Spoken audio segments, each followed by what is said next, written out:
Terima kasih Pak Dedi. Kita langsung ke pembicara berikutnya, Bang Mansur Sudarto, Sekjen Serikat Petani Kelapa Sawit, yang pada kesempatan pagi hari ini akan menyampaikan tema tentang dampak perkebunan sawit rakyat terhadap ekonomi dan kesejahteraan masyarakat lokal. Kami persilakan, Bang Darto ini juga cukup aktif dalam advokasi petani-petani kelapa sawit, termasuk terkait dengan bagaimana petani kelapa sawit ini juga bisa mencapai sertifikasi ISPO. Kami persilakan Bang Darto, 15 menit. Oke, terima kasih Bang Topan. Selamat pagi semua. Ada Bu Musdalifah, ada Pak Dedi, ada Pak Khalil, dan juga Bu Diana dari Sumatera Utara. Saya diminta oleh Bang Fadil, CEO dari Narasi, untuk membawakan tema terkait dengan dampak perkebunan kelapa sawit rakyat terhadap kesejahteraan masyarakat lokal.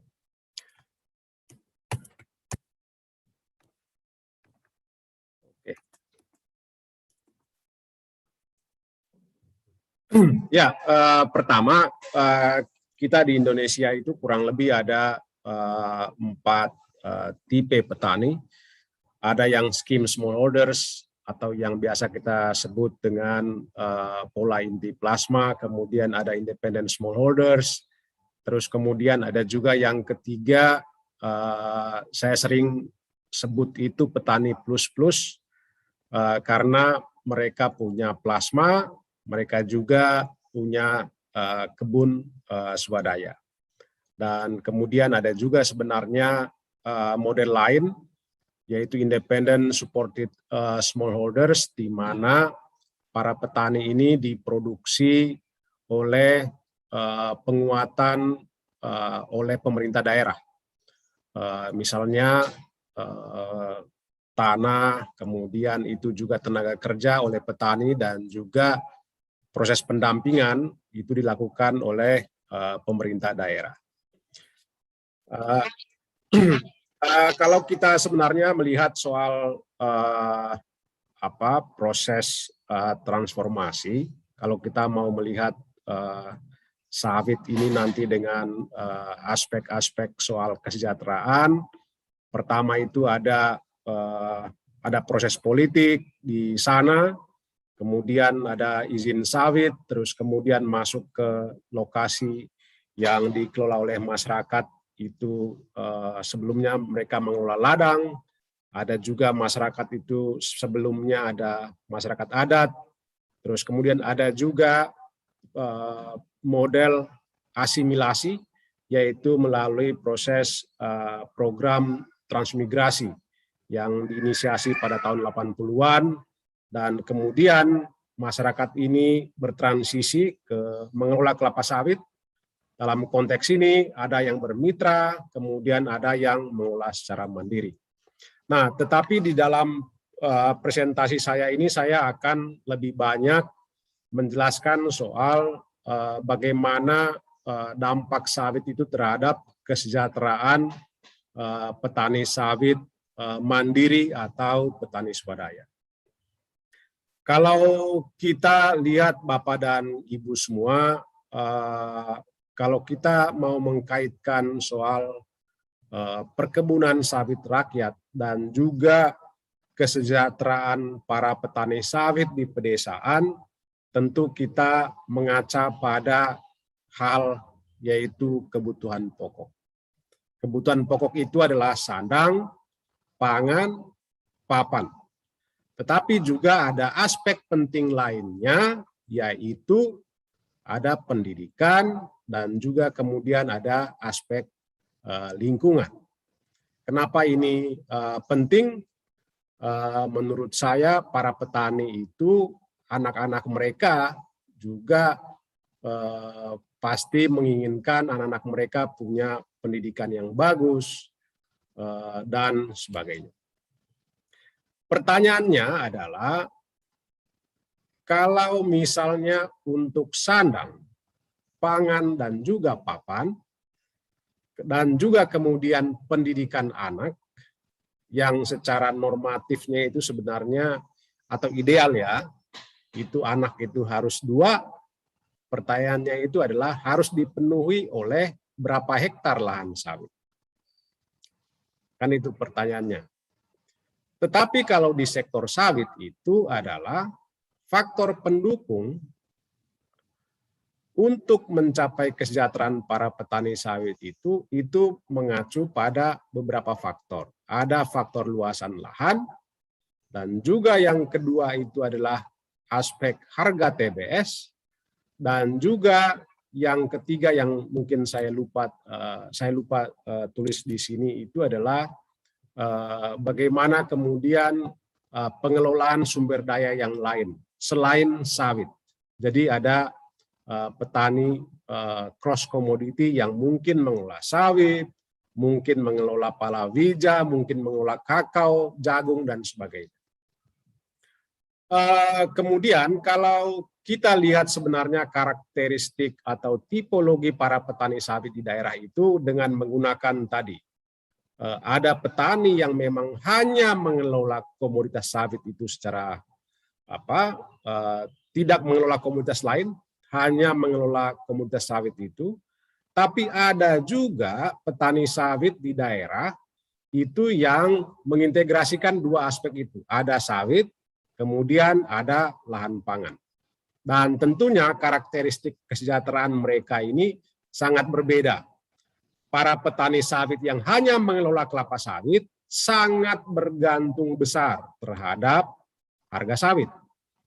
Tetapi sebaliknya, petani sawit yang juga mengelola pangan, ketika ada gejolak harga pasar, itu pengalaman kita tahun 2008 itu krisis Lehman Brothers di Amerika sana, itu sampai ke desa-desa di perkampungan Jambi, Sumatera Utara, Kalimantan, harganya itu menurun tajam, tetapi para petani sawit yang juga mengelola pangan itu aman-aman saja. Kurang lebih seperti pandemi. Kita di perkotaan sibuk 1 bulan full, ada PPKM, semuanya membeli beras atau membeli sayur, lauk pauk untuk kebutuhan 1 bulan, karena ada kebijakan penutupan Indomaret segala macam. Nah, tetapi para petani ini punya karakteristik yang berbeda dalam menghadapi krisis. Apalagi sawit ini rentan dengan krisis itu, karena soal geopolitiknya, akses marketnya kemana begitu.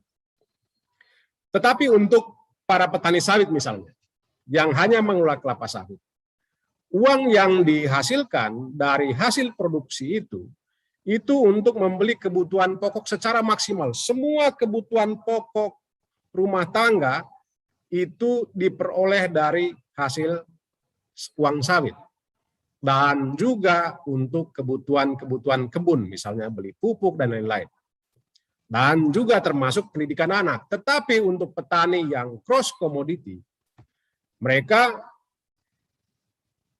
hasil panen sawit, tetapi untuk membeli kebutuhan pokok itu secara minimal.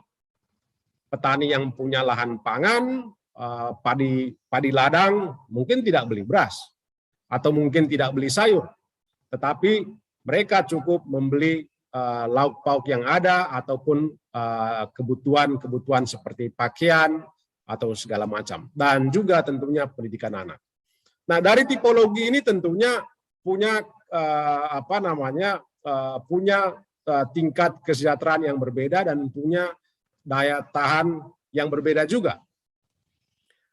Oke, kalau kita mau mengkaji lebih dalam sebenarnya dengan pertanyaan yang tadi itu, untuk memenuhi kebutuhan sandang, pangan, papan, dan juga pendidikan, itu harus dipenuhi melalui berapa hektar? Nah, saya jawab di sini. Ini berdasarkan riset yang kami lakukan juga di 6 provinsi, bahwa untuk kebutuhan sandang, pangan, papan, dan juga pendidikan itu mampu dipenuhi oleh 6-8 hektar. Itu bisa. Tetapi ada syaratnya. Syaratnya seperti apa? Yang pertama itu anak petani itu tidak boleh lebih dari 2 atau mengikuti programnya pemerintah keluarga berencana. Kemudian yang kedua adalah produktivitasnya itu harus ya memang ini rendah, tetapi ini bisa dengan 14 ton per hektar per tahun. Atau yang terakhir adalah harga TBS itu tidak boleh di bawah 1.200 per kilogram. Tetapi kalau misalnya para petani yang mengelola lahan 6-8 hektar, tetapi harga TBS-nya mereka di bawah 1.200, ataupun misalnya produktivitas di bawah 14 ton per hektar per tahun, atau misalnya mempunyai anak sampai lebih dari 2, ini tentunya tidak cukup. Oke, aspek yang kedua, bisa juga sebenarnya dengan pemenuhan melalui luas lahan 3-5 hektar. Tapi ada syaratnya lagi. Untuk memenuhi sandang, pangan, papan, dan pendidikan itu kurang lebih sama tadi, yaitu anaknya itu harus berjumlah 2, produktivitasnya itu harus lebih maksimal lagi dari tipologi yang pertama 6-8 hektar, yaitu 16 ton per hektar per tahun. Ini tentunya standar yang paling rendah. Dan juga harga TBS itu tidak boleh di bawah 1.200 per kilogram. Nah, tetapi ada tambahan lain. Para petani yang mengelola 3-5 hektar atau kurang dari 5 hektar ini, mereka harus mengelola komoditas lain atau cross commodity. Seperti misalnya karet yang paling banyak. Dan kita temui bahwa karakteristik petani ini kebanyakan di area Kalimantan. Di Sumatera ada, tetapi tidak terlalu besar sebarannya. Nah, kemudian juga kalau kita melihat dari aspek political capture, kalau kita mengklaster para petani itu, misalnya kurang dari 8 hektar seperti apa, kemudian 9-15 hektar, 16-25 hektar, dan juga di atas 25 hektar. Saya kira poin kuncinya untuk poin ini adalah tadi Bu Musdalifah sudah sampaikan ini, bahwa karakteristik para petani itu beragam di daerah. Dan juga kemudian Bu Diana juga tadi kurang lebih menyinggung juga terkait dengan soal para petani kecil itu. Nah, kalau kita lihat sebenarnya political capture, kita di perkotaan melihat bahwa mereka mengelola kelapa sawit pasti lebih sejahtera. Tetapi kan pertanyaannya adalah seperti apa karakteristik mereka yang kemudian muncul di dalam ruang publik, ruang-ruang yang mengisi kemerdekaan politik dalam konteks demokratisasi. Maka yang muncul adalah suara-suara dari big dan medium farmers, bahwa mereka mengelola lahan yang cukup besar, 9 hektar ke atas, tetapi sebenarnya kalau kita lihat adalah para petani skala kecil yang kurang dari 8 hektar itu adalah sangat dominan, sangat mayoritas di Indonesia. Yang memang mereka itu tinggal di pedesaan, kemudian tenaga kerja itu mereka juga yang mengerjakannya, kemudian itu juga kebun-kebun mereka, kalaupun misalnya karena luasnya itu lebih dari 2 hektar, ya maka dibutuhkanlah tenaga-tenaga yang lain. Kalau istilah di bahasa Flores itu ada istilah bahasa dodo namanya. Di Kalimantan juga ada seperti itu. Misalnya, tetangga misalnya membutuhkan tenaga kerja, maka saya bisa bekerja di tetangga saya, tetapi tanpa dibayar. Tetapi kalau misalnya saya yang bekerja, maka tetangga saya kemudian akan membantu saya. Nah, tradisi-tradisi pengetahuan tradisional seperti ini itu masih tetap dipraktekkan oleh para petani skala kecil itu di daerah. Dan menurut saya ini adalah culture para petani sawit kita. Dan akses mereka itu memang tidak beruntung, mereka menjual ke middleman, dan juga soal produktivitas kebun itu sangat rendah. Tetapi sebaliknya itu petani-petani yang besar, 16-25 hektar, di atas 25 hektar, itu sangat besar dan punya engagement atau akses yang lebih mudah kepada sarana penjualan ke pabrik atau kemana-mana pun. Kemudian itu adalah menggunakan tenaga kerja yang memang mereka tidak bekerja langsung. Mereka tinggal di kota, terutama individual growers yang punya kebun 30 hektar, 40 hektar, 50 hektar. Tidak tinggal di sekitar kebun. Dan karakteristik ini itu berbeda juga soal tingkat kesejahteraannya. Sawit, bagaimana sawit itu mempengaruhi kehidupan mereka, karena karakteristiknya itu yang berbeda-beda. Tetapi poin saya di sini adalah karena para petani sawit yang skala kecil yang kurang dari 8 hektar tadi adalah besar, maka kondisinya itu memang seperti ini. Tetapi political capture, political response dari baik itu dari kebijakan lokal, kebijakan nasional itu sangat berbeda dengan karakteristik para petani ini. Begitu juga pun dalam konteks global politik misalnya, dalam merespon melihat petani sawit. Global politik itu melihat para petani kecil itu, tetapi kita itu melihatnya petani sawit dalam konteks yang luas. Yaitu ada 20 hektar, atau mungkin yang 30 hektar, 50 hektar, kemudian, ya begitulah, Pak Tovan tahu itu. Tetapi realitasnya di lapangan bagaimana, Bapak dan Ibu semuanya? Realitasnya di lapangan itu adalah mayoritas para petani itu kurang dari 4 hektar dan produktivitasnya rendah. Tadi Bu Diana menyampaikan ini juga. Dan juga aspek yang lain itu adalah 83% petani di bawah 8 hektar itu menjual ke tengkulak dengan selisih harga yang cukup besar dengan harga penetapan pemerintah. Ini poin 83% ini diambil dari hasil riset yang kami miliki tahun 2018. Dan juga terkait dengan petani yang memiliki lahan pangan dan luas sawit kurang dari 4 hektar itu hanya sekitar 30%. Jadi yang mixed farmer tadi, mereka punya sawit, mereka punya komoditas yang lain juga, itu tidak terlalu besar.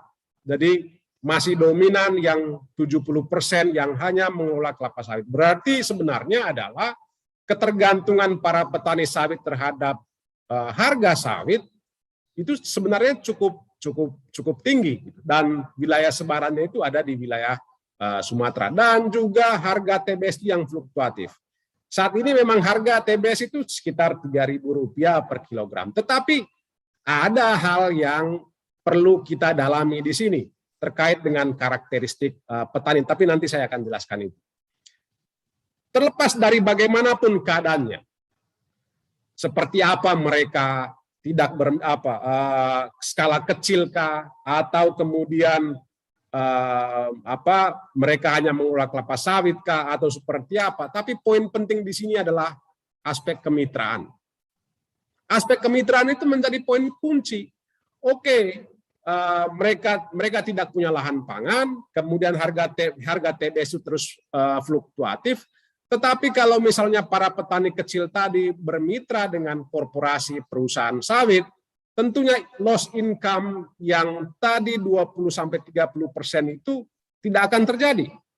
Karena itu bisa secara gap itu bisa tertutup dengan itu. Nah, tapi penting untuk perbaikan juga di level pabrik, penting ada transformasi soal kondisi saat ini, di mana para petani itu menjual ke tengkulak, rantai suplainya terlalu panjang, dan juga kemudian sistem ini memang perlu dirubah agar ada kemitraan yang lebih baik, dan di sini membutuhkan peran dari pihak perusahaan untuk melakukan pemberdayaan bagi para petani sawit skala kecil di daerah. Kemudian ini kurang lebih bahwa terkait dengan ISPO juga seperti ini juga, bahwa para petani sawit di daerah yang skala kecil tadi mereka skaters, mereka berpencar-pencar. Salah satu poin dari sertifikasi baik ISPO ataupun misalnya RSPO ataupun ICC certification itu adalah bagaimana para petani skala kecil itu harus bisa terorganisir dalam satu kelembagaan petani itu. Penting ada roadmap yang jelas. Kelembagaan petaninya itu juga harus dibuat secara rapi. Tapi poin kesimpulan saya adalah, saya tidak ingin menjawab pertanyaan yang dilemparkan oleh Bang Fadil. petani itu sudah sejahtera apa belum. Tetapi saya mengambil kesimpulan saja bahwa kalau mau petani itu sejahtera, itu tergantung dari beberapa aspek, yaitu luas lahan, harga TBS itu tidak boleh di bawah Rp1.200 per kilogram, terutama untuk independent farmers. Terus kemudian yang ketiga, harus memiliki lahan pangan atau cross commodity. Jumlah anak itu harus 2, sementara tadi situasi di lapangan itu, anak itu lebih dari 2. Bahkan kepala keluarga itu menanggung 6 orang, neneknya, kakeknya itu hidup dalam rumah itu, dan semua itu dibebankan kepada keluarga yang hanya punya 4 hektar. Ini adalah yang harus kita pertimbangkan. Kemudian itu butuh kemitraan yang lebih adil, makanya penting bagaimana, buat kebijakan, tetapi penting ada aspek keadilan di sana. Poinnya petani adalah kalau kemitraannya itu tidak menarik, petani itu tidak akan mau join di dalam kemitraan itu. Tetapi sebaliknya, kalau kemitraannya itu menarik dan menguntungkan mereka, pasti mereka akan kejar itu perusahaannya itu untuk bermitra. Kemudian tentunya poin yang paling penting berkaitan dengan kehidupan manusia, semua manusia pasca pandemi, tentu membutuhkan aspek lingkungan yang baik untuk kehidupan yang sehat. Dan terkait dengan produktivitas, tentu harus meningkat dari 14 ton per hektar per tahun. Jika kurang dari 8 hektar, maka mungkin pendekatan replanting mungkin menjadi alternatif. Ini penutup saja untuk diskusi buat forum ini. Pertama itu adalah kami mengembangkan pilot project di Jambi, bahwa para petani sawit itu dulunya memang dikasih lahan pangan oleh Soeharto pada era 80-an 0,25 hektar. Kemudian mereka ganti lahan pangan itu tanam menjadi sawit. Dengan proses pengorganisasian yang kuat dari kami di SPKS di lapangan, kemudian mereka punya kesadaran yang sama dengan pengalaman berkali-kali krisis 2008, 2018, 2019. Oh, kita ini memang penting yang namanya pangan itu. Sawit hasil kita ini semuanya untuk beli beras, beli semua kebutuhan. Tetapi kita stok pangan tidak ada. Makanya mereka kemudian menebang pohon-pohon sawit yang tadi yang di lahan pangan itu diganti dengan tanaman jeruk dan juga padi ladang. Tetapi penting juga ada insentif yang lain, insentif ISPO, RSPO, tapi juga ada perlu pendampingan secara terus-menerus untuk bisa memproduksi soal tata guna lahan berkelanjutan ini. Penting juga ada CSR dari perusahaan untuk inovasi perkebunan di sekitarnya. CSR itu jangan untuk elit lokal, tetapi untuk masyarakat pedesaan. Itu penting. Kemudian juga penguatan karakter dan juga manajemen keuangan keluarga. Ibu rumah tangga, istrinya petani itu tidak punya kapasitas mengelola keuangan. Kebutuhan si bapak, kebutuhan suami itu berapa? Beli rokoknya, segala macam begitu. Tetapi mereka lupa menyisihkan uangnya untuk membeli pupuk dan segala macam. Seperti misalnya sekarang, harga TBS naik. Semua rame-rame ingin libur ke Surabaya, ke pantai dan segala macam. Mereka lupa untuk menabung untuk masa depan dan pendidikan mereka. Ini terkait dengan karakter. Dan ibu rumah tangga yang tadi itu penting juga dikuatkan manajemen pengelolaan keuangan rumah tangganya. Income berapa, kemudian itu dipikirkan pengeluarannya apa, penting untuk di tata guna soal pengelolaan ini. Saya kira itu aja yang bisa saya sampaikan Pak Topan, kurang dan lebihnya terima kasih.